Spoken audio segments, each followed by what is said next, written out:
बहुत समय पहले की बात है। सुदूर दक्षिण में किसी प्रतापी राजा का राज्य था।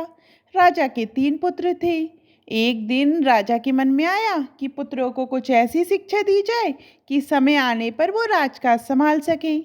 इसी विचार के साथ राजा ने सभी पुत्रों को दरबार में बुलाया और बोला, पुत्रों, हमारे राज्य में नाशपाती का कोई वृक्ष नहीं है।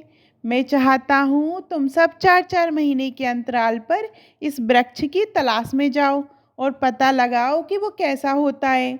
राजा की आज्ञा पाकर तीनों पुत्र बारी बारी से गए और वापस भी लौट आए।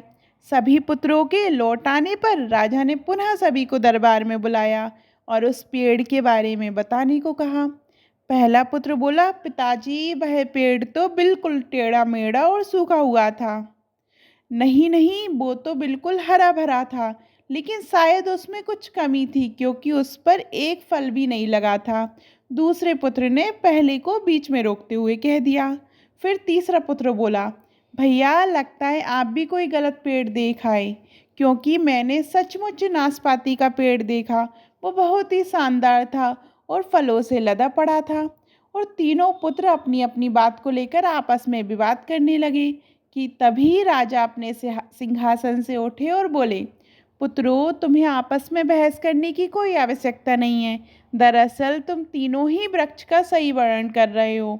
मैंने जानबूझकर तुम्हें अलग अलग मौसम में वृक्ष खोजने भेजा था और तुमने जो देखा वो उस मौसम के अनुसार था।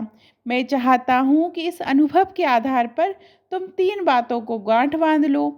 पहली, किसी चीज़ के बारे में सही और पूर्ण जानकारी चाहिए तो तुम्हें उसे लंबे समय तक देखना परखना चाहिए, फिर चाहे वो कोई विषय हो, वस्तु हो या फिर कोई व्यक्ति ही क्यों ना हो। दूसरी, हर मौसम एक सा नहीं होता।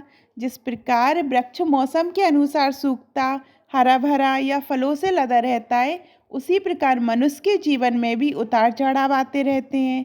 अतः अगर तुम कभी भी बुरे दौर से गुजर रहे हो तो अपनी हिम्मत और धैर्य बनाए रखो, समय अवश्य बदलता है। और तीसरी बात, अपनी बात को ही सही मानकर उस पर अड़े मत रहो। अपना दिमाग खोलो और दूसरों के विचारों को भी जानो। ये संसार ज्ञान से भरा पड़ा है। चाह कर भी तुम अकेले सारा ज्ञान अर्जित नहीं कर सकते। इसलिए भ्रम की स्थिति में किसी ज्ञानी व्यक्ति से सलाह लेने में संकोच मत करो।